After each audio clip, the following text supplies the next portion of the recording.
नमस्कार, मैं हूं आपका दोस्त विजय विद्रोही और आप मुझसे जुड़ चुके हैं। इसके लिए आप सबका तहे दिल से शुक्रिया। और अगले 10-15 मिनट में आपसे जुड़े रहने की कोशिश करूंगा। दोस्तों, अगर आप मेरी कुछ मदद करना चाहते हैं तो मेंबरशिप में जाइए और मेंबरशिप आप अपनी सुविधा के अनुसार ले सकते हैं। उसका ब्यौरा नीचे दिया गया है जब आप मेरे यूट्यूब चैनल खोलेंगे। और उसमें आपको एक फ़ायदा ये होगा कि औरों के मुकाबले जो मेंबरशिप लेगा उसको मेरा वीडियो शायद पहले दिख पाएगा। चलिए बातचीत के सिलसिले को शुरू करते हैं कि क्या सचिन के आखिरकार अच्छे दिन आने वाले हैं। सचिन से मतलब सचिन पायलट से है।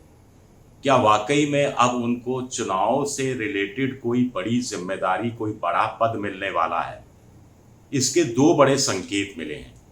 एक संकेत इस रूप में मिला है कि कल दिल्ली में एक बड़ी बैठक होने वाली है जिसमें मल्लिकार्जुन खड़गे हैं, जिसमें माना जाता है कि राहुल गांधी भी होंगे, कुछ और सीनियर नेता होंगे। मुख्यमंत्री के पैर में चोट लगी है तो वो वर्चुअल जयपुर से ज्वाइन करेंगे। सचिन पायलट की मौजूदगी उसमें होगी और डोटासरा जो प्रदेश अध्यक्ष होंगे। और उसका एजेंडा पर गौर कीजिए, उसके एजेंडा दो हैं। एक है एजेंडा कि चुनाव कैसे लड़ा जाए इसकी तैयारियां करना, चुनाव की तैयारियां करना। और दूसरा है कि जिम्मेदारियां तय करना। अब जिम्मेदारी तय करना, इसमें सचिन का भविष्य आकर अटक गया है या यहां से वो आगे बढ़ता हुआ दिखाई दे रहा है। इससे पहले हम दो बातें बताएं आपको। एक, मुख्यमंत्री अशोक गहलोत ने घोषणा की है कि मानसून सत्र में परीक्षा लीक के मामले में जो पहले कानून बनाया गया था उसको और ज्यादा सख्त किया जाएगा। पहले 5 से 10 साल की सजा और 10 लाख से लेकर 10 करोड़ रुपए तक के जुर्माने का प्रावधान था। अब सजा बढ़ाकर उम्र कैद की कर दी जाएगी। इसे परोक्ष रूप से सचिन पायलट की जीत बताया जा रहा है। सचिन पायलट की 3 में से कम 1.5 मांगों की पूर्ति बताया जा रहा है। 1.5 मांगों की पूर्ति इस हिसाब से क्योंकि सचिन कहते रहे हैं कि परीक्षा में जो लीक करते हैं लोग, उनके खिलाफ सख्त से सख्त कार्रवाई की जानी चाहिए। तो इससे यह प्रावधान हो जाएगा। दूसरा, जब ये बिल लाया जाएगा तो बिल के पर बहस होगी तो सचिन पायलट को भी मौका मिलेगा और विधानसभा के अंदर वो अपनी बात खुलकर कह भी सकेंगे जो ऑन रिकॉर्ड होगी। तो वो अपना एक तरह से एजेंडा भी सामने रखने की कोशिश कर सकते हैं और इस बहाने उनकी आरपीएससी के पुनर्गठन की जो मांग है वो भी आधी कम से कम पूरी हो जाएगी, क्योंकि नया बिल आएगा, नए प्रावधान होंगे, सजा का प्रावधान होगा, उसमें और कड़ा होगा। तो साथ ही साथ परीक्षा लीक ना हो, इसके लिए सिर्फ कानूनी प्रावधान जरूरी नहीं है, दूसरे प्रशासनिक स्तर पर भी काम किए जाने जरूरी हैं। तो ऐसा माना जा रहा है कि आने वाले समय में अशोक गहलोत इस संदर्भ में भी कुछ फैसले कर सकते हैं।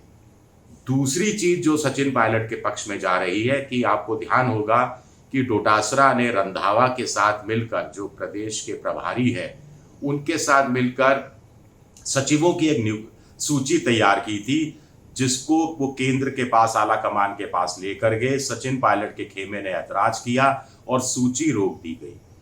जिला अध्यक्षों की सूची भी इसी तरह से रोक दी गई या कहा गया कि आपने उसमें उदयपुर चिंतन शिविर की जो फैसले थे उनका पालन नहीं किया, यानी 50% युवा हों, महिलाएं हों, अल्पसंख्यक हों।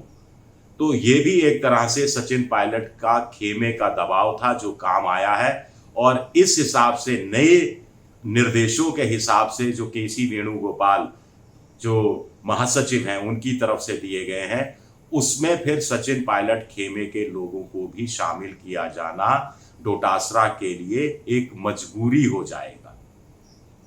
वो माना जा रहा है कि आज या कल वो सूची भी संशोधित जारी हो सकती है। बैठक से पहले सूची को मंजूरी मिल सकती है, जिससे सचिन पायलट खेमा खुश हो सकता है, संतुष्ट हो सकता है। सचिन पायलट भी संतुष्ट हो सकते हैं कि उनके हाथ में कुछ तो आया इतनी मेहनत के बाद। अब आइए महत्वपूर्ण, सबसे इंपॉर्टेंट सवाल की बात करते हैं कि क्या जिम्मेदारी दी जाएगी, क्योंकि जिम्मेदारियां तय होनी है। अशोक गहलोत के पास मुख्यमंत्री की जिम्मेदारी है, वो बनी रहेगी। डोटासरा के पास प्रदेश अध्यक्ष की जिम्मेदारी है, वो बनी रहेगी। रंधावा के पास प्रभारी की जिम्मेदारी है, वो बनी रहेगी। लेकिन सचिन पायलट जो इस बैठक में शामिल हो रहे हैं, उनके पास तो कोई जिम्मेदारी नहीं है। फिर अशोक गहलोत अपने मुख्यमंत्री कार्यकाल के दौरान किए गए विकास की योजनाओं के सहारे चुनाव मैदान में उतरेंगे। डोटासरा संगठन के सहारे लड़ेंगे। लेकिन विकास के काम और संगठन से सिर्फ चुनाव नहीं लड़ा जाता, इसके लिए कुछ और प्रयास भी करने पड़ते हैं। चुनाव अभियान समिति बनानी पड़ती है, चुनाव का संचालन कैसे होगा, कहाँ कहाँ किन किन नेताओं के दौरे होंगे, कहाँ कहाँ किन मुद्दों को किस रूप में उठाया जाएगा, कहाँ कैसे समन्वय आपस में स्थापित किया जाएगा। और ये सारे कामों में सचिन पायलट महारत इस रूप में रखते हैं कि पिछली बार 2018 के चुनाव में ये सारे काम प्रदेश अध्यक्ष के नाते वो देख चुके हैं। 6 साल वो प्रदेश अध्यक्ष रहे, गांव गांव गली गली मोहल्ले मोहल्ले भटक चुके हैं, संगठन के स्तर पर नीचे के स्तर पर जानते हैं। फिर स्टार प्रचारक वो रहे हैं। और सचिन पायलट तो राजस्थान के लिए और भी बड़े एसेट हैं, जैसा कि उनको राहुल गांधी भी घोषित कर चुके हैं। तो उनके पास बड़ा अनुभव है चुनाव का, भाषण देना, जनता से कनेक्ट करना। फिर युवा वोटर है, सबसे बड़ी बात है। 5 करोड़ 16 लाख जो वोटर है, उसमें से 2 करोड़ 60 लाख 45 साल से कम उम्र का वोटर है। जब कांग्रेस तय ही कर चुकी है कि स्थानीय मुद्दों पर चुनाव लड़ा जाएगा, जब कांग्रेस तय ही कर चुकी है कि स्थानीय छत्रपों के सहारे चुनाव लड़ा जाएगा, जब कांग्रेस तय ही कर चुकी है कि स्थानीय नारों के नीतियां स्थानीय मुद्दों के अनुसार बनाई जाएंगी, तो इसमें युवा वर्ग को तो उपेक्षित नहीं किया जा सकता। युवा वर्ग को तो केंद्र में रखा ही जाएगा, जैसा कि अशोक गहलोत ने अपना इस साल का बजट युवाओं को समर्पित किया था।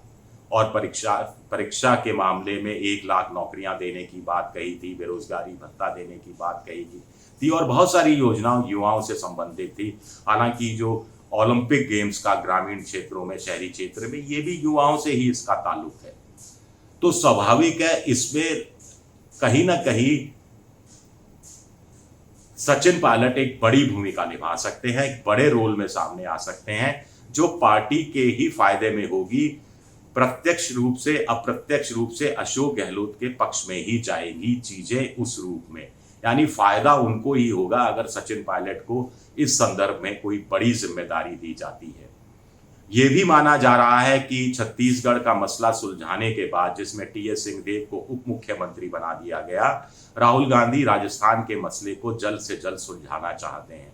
देखिए, अभी जुलाई का पहला हफ्ता निकल गया, अब 3 हफ्ते जुलाई के बचे हैं, फिर अगस्त का पूरा महीना, सितंबर का पूरा महीना, यानी 8 और 3 11 हफ्ते।